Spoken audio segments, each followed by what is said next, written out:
नमस्कार। All we soul में आपका स्वागत है और मैं लेकर आया हूं एक और जानकारी भरी वीडियो आपके लिए जिससे आपका नॉलेज और बढ़े। आज हम बात करेंगे कि बेल क्या है। बेल यानी जमानत क्या है और कितने प्रकार की होती है। चलिए समझते हैं। ये एक लीगल प्रोविज़न है जिससे एक्यूज पर्सन यानी आरोपी अभियुक्त को जमानत दी जाती है। टेम्परेरीली जो है उसे जेल से बाहर आने की परमिशन मिलती है जमानत यानी बेल के माध्यम से, कुछ कंडीशंस के साथ। चलिए पहले ये जानते हैं कि कितने प्रकार की बेल होती है। एफआईआर के बाद जब अरेस्ट हो जाता है कोई व्यक्ति तो मजिस्ट्रेट या सेशन कोर्ट से बेल मांगी जाती है। ये मोस्ट कॉमन टाइप है। ये हो गया पहले प्रकार की जो नियमित जमानत कहते हैं, जिसे रेगुलर बेल। धाराएं मैंने बता दी 437 और 439 सीआरपीसी थी पहले। अब जो है बेलेबल ऑफेंस के लिए 478, गैर जमानती अपराध के लिए 480 और सेशन ट्रायल मामलों के लिए, सेशन में अगर आप बेल मूव करते हैं तो 483। अब जानते हैं एंटीसिपेटरी बेल बीएनएसएस की धारा 482 में आती है और पहले की अगर धारा की बात करें तो 438 सीआरपीसी में ये मानी जाती थी कि आपके अगेंस्ट में कोई एफआईआर रजिस्टर्ड हो गई और आप अगर गिरफ्तार आपको किए जाने की संभावना है तो आप एंटीसिपेटरी बेल यानी अग्रिम जमानत का एप्लीकेशन कोर्ट में मूव करके आप उस गिरफ्तारी से अपने आप को बचाव मांग सकते हैं। या तो सेशन कोर्ट में लगती है या तो ये हाई कोर्ट में लगेगी। अगर हाई कोर्ट से भी खारिज हो जाती है तो सुप्रीम कोर्ट जा सकते हैं। एक तीसरा प्रकार है इंटरिम बेल। टेम्परेरी बेसिस पर जो मिलती है बेल, कुछ रेयर कंडीशंस में दी जाती है, जैसे कोई मेडिकल ग्राउंड हो गया या किसी की डेथ हो गई या आपको कुछ समय के लिए जेल से निकाला जाना बहुत आवश्यक हो गया, कुछ ऐसे रेयर कंडीशंस हो गई तो आपको इंटरिम बेल दी जाती है। तो ये तीन टाइप की हो गई bail: regular bail, anticipatory bail और इंटरिम बेल। देखिए इंटरिम बेल कई बार लीगली अगर ग्लिच माने तो जब तक आपकी रेगुलर बेल पेंडिंग है तब तक के लिए भी आप इंटरिम बेल डिमांड कर सकते हैं, लेकिन ऐसा कई मामलों में प्रैक्टिकली नहीं किया जाता है। अब ये भी जानिए कि बेल तो आप समझ गए, बेल वर्सेस बॉन्ड में डिफरेंस क्या है। देखिए बेल कोर्ट का ऑर्डर है जिससे जिससे एक्यूज पर्सन को रिलीज करने की परमिशन दी जाती है। बॉन्ड में क्या है, पैसों की गारंटी जो कोर्ट में जमा करनी पड़ती है। अगर बेल ऑर्डर का पालन नहीं किया गया, जिन शर्तों के अधीन जमानत दी जा रही है उन शर्तों को पालन नहीं किया गया उन कंडीशन में, या बेल दिए जाने के एवज में बॉन्ड जो भर रहा है इतनी इतनी राशि का वो देगा, ये होता है बॉन्ड। अब ये भी जान लीजिए कि कॉन्स्टिट्यूशनल राइट्स क्या है बेल को लेके। Article 21 right to life and personal liberty, इसके तहत बेल एक फंडामेंटल राइट माना जाता है कि कोई भी एक्यूज, कोई भी अपराधी, चाहे वो कितने ही बड़े संज्ञेय अपराध में क्यों ना जेल में हो, वो बेल लगा सकता है। इंपॉर्टेंट प्रिंसिपल क्या है ये भी जान लीजिए। Bail is the rule, jail is the exception. मतलब कि हर एक्यूज को बेल मिलना चाहिए अनलेस कोई स्ट्रॉन्ग रीजन ना हो बेल खारिज किए जाने का। रियल एग्जांपल से समझिए कि राजेश पर चीटिंग का केस था 2 लाख रुपए का, उसे 50,000 का बेल बॉन्ड पर रिलीज मिल गया, हम नहीं दिलाया। कोर्ट में कंडीशन ये रखी कि हर मंडे पुलिस स्टेशन में रिपोर्ट करना होगा, सिटी से बाहर जाने के लिए परमिशन लेनी पड़ेगी और कोई भी धमकी या प्रलोभन आप विक्टिम्स को, विटनेसेस को नहीं देंगे। ये कॉमन जो रूल्स हैं वो लगाए जाते हैं बेल ग्रांट करने पर। देखिए कब मिलती है और कब नहीं मिलती बेल ये भी जान लीजिए। बेलेबल ऑफेंस में बहुत ही आसानी से, क्योंकि जब ऑफेंस ही बेलेबल है तो जमानत रद्द किए जाने का कोई प्रोविजन नहीं। सिंपल थेफ्ट मतलब छोटी मोटी चोरियां, सिंपल असॉल्ट, छोटी मोटी चीटिंग्स। अभी छोटी मोटी और गंभीर में क्या है, क्वांटिटी का फर्क है, अमाउंट का डिफरेंस हो जाता है। तो ये भी देखा जाता है, ये नहीं कि 500 रुपये की चीटिंग की तो उसको 5 करोड़ की चीटिंग जितना ट्रीट किया जाएगा, ये डिफरेंस है दोनों में। साधारण मारपीट, कोई किसी ने किसी को 2-3 झापड़ मार दिए, गाली गलौज कर दी, ऐसे केसेस में बेल मिल जाती है। अगर यही मारपीट कुछ गंभीर हो जाती है तो फिर हाफ मर्डर या फिर और अलग चार्जेस लगाकर नॉन बेलेबल ऑफेंस में तब्दील कर दिया जाता है, तब जमानत नहीं मिलती। नॉन बेलेबल ऑफेंस में भी जमानत मिलती है कैसे? ये एविडेंस अगर वीक हो उन मामलों में, जैसे फर्स्ट टाइम ऑफेंडर है, सीरियस इलनेस हो, ओल्ड एज व्यक्ति हो, ओल्ड एज यानी 60 से ऊपर हो, अगर कोई बच्चा हो या फिर बच्चों की माँ हो, छोटे बच्चे हों, उनकी केयर करनी हो, ऐसे केसेस में नॉन बेलेबल ऑफेंस में भी बेल दी जा सकती है और दी जाती हैं अमूमन बहुत सारे केसेस में। कौन कौन से केसेस में बहुत मुश्किल हो जाती है बेल लेने में? सीरियस केसेस जैसे murder, rape, kidnapping, NDPS act. NDPS act quantity base होता है, तो अगर ज़्यादा क्वांटिटी होगी तो पॉस्को है। और टेररिस्ट एक्टिविटीज़ में, इकोनॉमिक ऑफेंस में जिसमें बिग अमाउंट हो, और जिसमें किसी व्यक्ति का प्रीवियस क्रिमिनल रिकॉर्ड हो, वो जो है वो हैबिचुअल ऑफेंडर अगर हो तो उसे भी जल्दी जमानत नहीं दी जाती। देखिए, इसमें जो एक्यूज है वो फ्लाइट रिस्क में क्या है कि पासपोर्ट है और फॉरेन कनेक्शन है और बहुत पैसे वाले हैं और इन्फ्लुएंस रखते हैं, प्रीवियस में कोर्ट में अब्सेंट हुए हैं, तो ऐसे में आपकी बेल जो है वो रिजेक्ट कर दी जाती है। देखिए, बेल रिजेक्शन के मुख्य कारण क्या होते हैं ये भी जान लीजिए कि आखिर कोर्ट के द्वारा बेल क्यों रिजेक्ट किया जाता है। Severity of crime, heinous crime, court reluctant है और एविडेंस स्ट्रांग है आपके अगेंस्ट में, प्राइमा फेसी केसेस हैं, अगर एक्यूज को बेल मिलती है तो विटनेस को थ्रीट कर सकता है वो। तो ऐसे केसेस में अगर पुराने आपके बहुत सारे रिकॉर्ड हों, इन्वेस्टिगेशन में इंटरफेरेंस करने की संभावना हो, एविडेंस डिस्ट्रॉय करने की पॉसिबिलिटीज हो, सोसाइटी में थ्रेट हो, डर बन जाए आपकी जमानत से, पब्लिक सेफ्टी के लिए खतरा है अगर आप,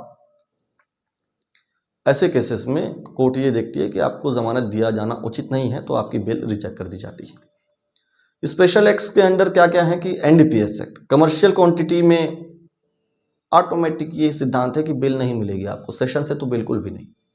स्मॉल क्वांटिटी में चांस रहता है कि सेशन से मिल जाती है अगर आप रिपीट ऑफेंडर नहीं है तो।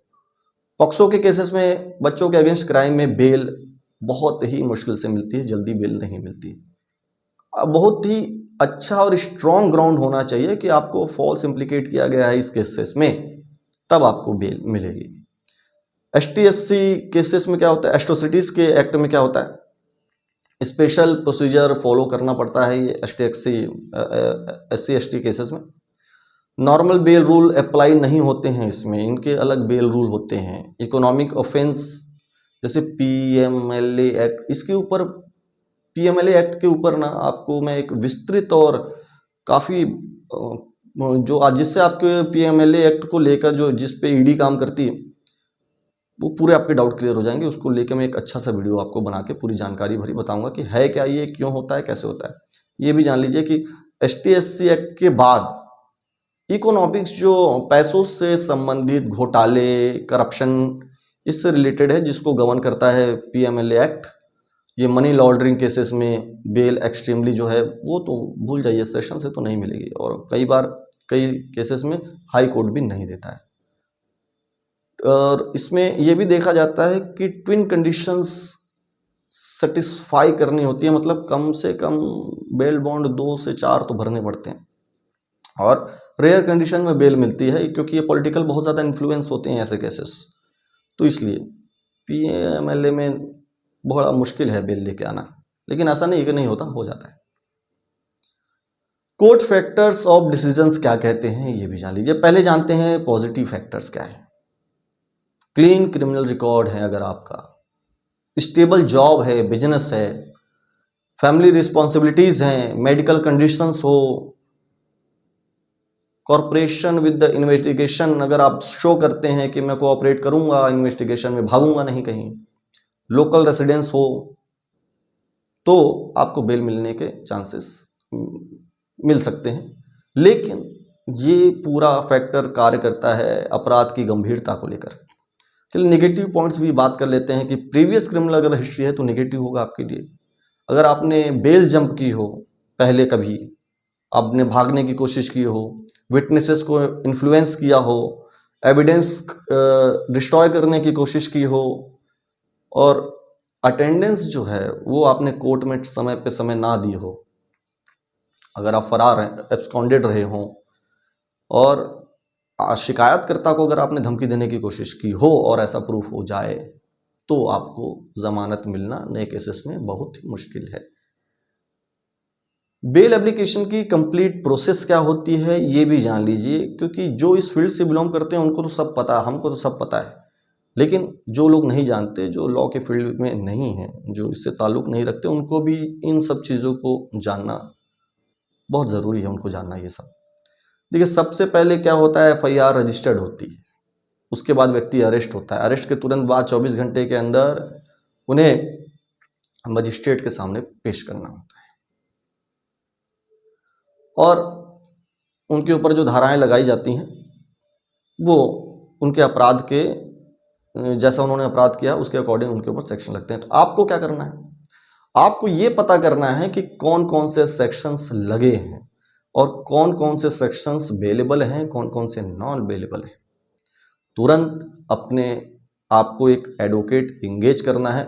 अच्छा, एडवोकेट इंगेज करने के लिए एक सबसे ज़रूरी बात जो आदमी हर बार गलती कर देता है, आजकल के समय में असामाजिक तत्वों की संख्या बहुत ज़्यादा बढ़ गई है। तो आप कभी भी किसी भी कंडीशन में अगर कोई एडवोकेट आके सामने से आपको अप्रोच करता है कि लाइए मैं आपका केस लड़ देता हूं, भूल कर भी उस एडवोकेट से आपको अपना केस नहीं लड़ाना है, नहीं तो उसका परिणाम आप स्वयं जानेंगे। ये मैं अपने अनुभव से बता रहा हूं, क्योंकि जब आप बीमार पड़ते हैं तो आप डॉक्टर के पास जाते हैं, ना कि डॉक्टर आपके पास आता है। हाँ, रेयर कंडीशन में डॉक्टर आपके पास आता है जब आप उतने पैसे वाले होंगे तब। तो आप अगर सामान्य नागरिक हैं, सामान्य व्यक्तित्व वाले हैं, तो किसी भी अरे गहरे को अपना वकील ना रखें, क्योंकि वो वकील कम दलाल ज़्यादा होते हैं। तो आप कम से कम आप अपनी ज़िंदगी किसी के हाथों में सौंप रहे हैं तो जांच पड़ताल करके सोच समझकर एडवोकेट हायर करें, जल्दीबाजी ना करें। चलिए आगे समझते हैं कि डॉक्यूमेंट्स क्या क्या आपको देने हैं बेल के लिए। पहले तो आपने ये पता करना है कि बेलेबल ऑफेंस या नॉन बेलेबल कौन कौन सी धाराएं लगी हैं, कौन सा थाना है, और ये थाना किस मजिस्ट्रेट के अंडर में आता है। पर्सनल डॉक्यूमेंट में Aadhaar card, voter ID, address proof, income proof, character certificate, ये सब। केसेस से रिलेटेड में एफआईआर की कॉपी, अगर चालान पेश हो गया हो तो चार्जशीट की कॉपी, प्रीवियस बेल एप्लीकेशन अगर मिली हो आपको पहले कभी, मेडिकल सर्टिफिकेट अगर आपके हेल्थ के इशू हो तो, फाइनेंशियल डॉक्यूमेंट में बैंक के स्टेटमेंट अगर फाइनेंस से रिलेटेड आपके ऊपर कोई एलिगेशन लगा हो तो, प्रॉपर्टी के डॉक्यूमेंट्स, इनकम टैक्स रिटर्न के डॉक्यूमेंट्स। कोर्ट सिलेक्शन क्या है कि मजिस्ट्रेट कोर्ट में अगर मजिस्ट्रेट ट्रायल केस है आपका तो मजिस्ट्रेट कोर्ट में चलेगा, सेशन ट्रायल केस है तो सेशन केस में चलेगा, और अगर इन दोनों जगह से बेल रिजेक्ट हो गई तो आप सीधे हाई कोर्ट को अप्रोच करेंगे अपनी बेल के लिए। ठीक है, एप्लीकेशन ड्राफ्टिंग वो आपके एडवोकेट करते हैं कि बेल एप्लीकेशन में क्या क्या होना चाहिए। ये कम से कम अगर कोई एडवोकेट आपकी बेल ड्राफ्ट करे, अगर आपको पढ़ना हो तो आप मांग सकते हैं कि सर मेरी बेल एप्लीकेशन दिखा दीजिए। नॉर्मली अगर आप लॉ के स्टूडेंट हैं तो आप जान लीजिए कि क्या क्या होना चाहिए। पर्सनल डिटेल्स होनी चाहिए, name, age, address, occupation, case detail होने चाहिए, FIR number, police station, sections, previous criminal history है अगर तो वो होना चाहिए, अगर नहीं है तो नहीं होना चाहिए।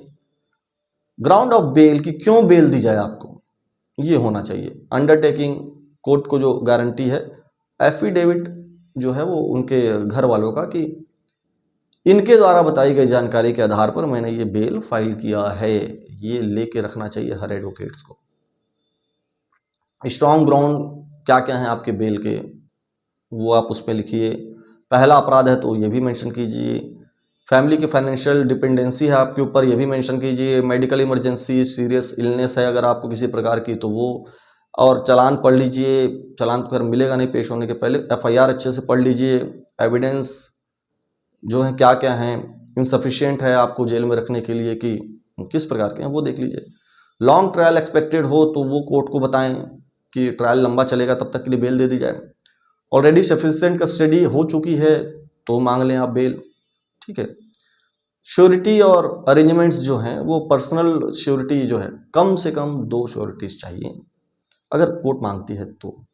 उनके प्रॉपर्टी के पेपर्स लगते हैं जिस पे आप किसी की जमानत लेते हैं, ठीक है।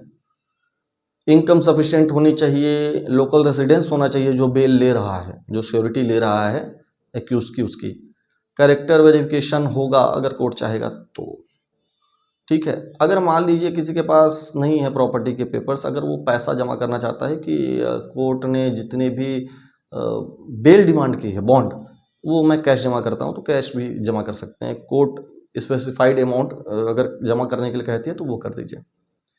प्रॉपर्टी अगर प्रॉपर्टी मॉर्गेज नहीं होती जमानत के केसेस में, आपको शो करना होता है कि अगर ये भागे या फिर इन्होंने बेल के रूल्स का वायलेशन किया तो मैं ये पेनल्टी दूंगा कोर्ट को। हर कोर्ट हेयरिंग पे आपको जाना ज़रूरी है, अपने एडवोकेट से कंटिन्यू कांटेक्ट में रहें। फैमिली को भी अगर ज़रूरत हो तो लेकर जाएं, ठीक है। प्रोसीजर में, आर्गूमेंट्स में अगर आपको जाना है, पार्टिसिपेट करना है तो वहाँ जाइए। आपके फेवर में क्या आर्गूमेंट्स हो रहे हैं, आपके वकील साहब क्या कर रहे हैं वो भी सुनिए।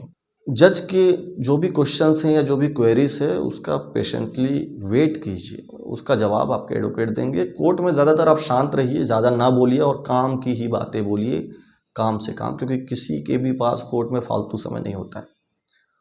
आगे समझते हैं कि ऑर्डर इम्प्लीकेशंस क्या होते हैं। कि अगर बेल ग्रांट हुई है तो जल्दी फॉर्मेलिटीज कंप्लीट करें, बेल बॉन्ड जमा करें, श्योरिटीज कंप्लीट करें, रिलीज का प्रोसेस स्टार्ट इसके बाद ही होगा। देखिए टाइमलाइन एक्सपेक्टेशंस क्या क्या हैं, क्या मान के चलें कि कितने समय में बेल होगी। देखिए एक चीज समझिए, जमानत जो है वो अपराध की गंभीरता पर निर्भर करती है, और दूसरा आपके वकील साहब कितने स्ट्रांगली आपके फेवर में आर्गुमेंट प्रेजेंट करते हैं कोर्ट के सामने और क्या क्या एविडेंस देते हैं उस पर डिपेंड करती है। तो अगर कोई गंभीर प्रकृति के अपराध में आपको झूठा दिलासा दे कि मैं 5 दिन में, 6 दिन में, 1 हफ्ते में ऐसा करा दूंगा, तो समझ जाइए कि झूठा। अपने कॉमन सेंस का थोड़ा सा यूज कीजिए आप, और इन तरह के मामले में हड़बड़ी ना करें, क्योंकि अगर आप जल्दीबाजी करने की कोशिश करेंगे तो जो आदमी 10 दिन में छूटने वाला है वो सीधे 4 महीने बाद छूटेगा। तो चालान के बाद, कम से कम 90 दिन के बाद ही।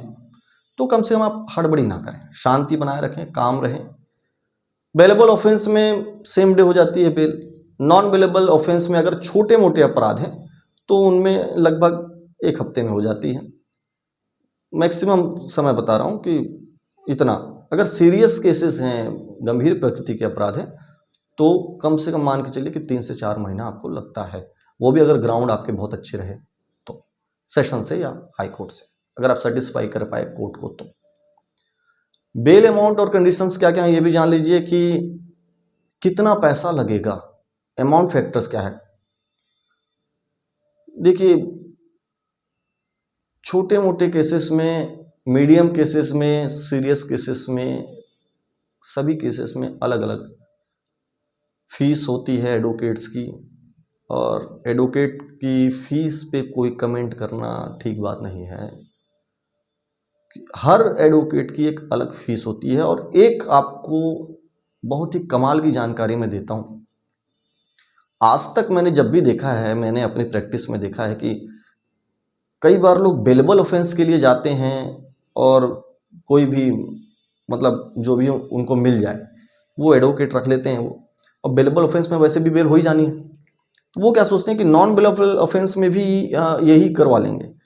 आप चोरी के केस में एक बार जमानत ले चुके हैं और मर्डर केस में सोच रहे हैं कि वही वकील आपको लाके दे देगा। मतलब ये तो डिपेंड करता है कि कैपेबिलिटी कितनी है एडवोकेट्स की, वो कितने काबिल हैं। जो काम की बात ये है कि सस्ते के चक्कर में आपकी ज़िंदगी खराब हो सकती है। आप ये चीज़ नोट करके रख लीजिए कि एक सस्ता वकील हमेशा महंगा पड़ता है।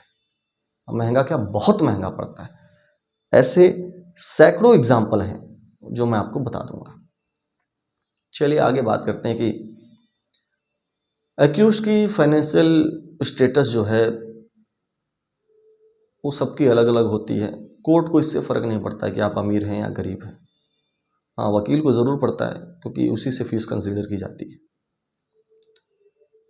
देखिए, पहली बार कोर्ट जो है फर्स्ट ऑफेंडर को, जो पहली बार जिसने अपराध किया है उसको लिबर्टी देती है, लेकिन हैबिचुअल ऑफेंडर को नहीं देती। ठीक है, उम्मीद है कि आपको आज का ये वीडियो आपकी जानकारी भरा लगा होगा और काम का होगा। इसी प्रकार की और जानकारियां पाने के लिए और अपना नॉलेज गेन करते रहने के लिए जुड़े रहिए हमारे साथ। धन्यवाद।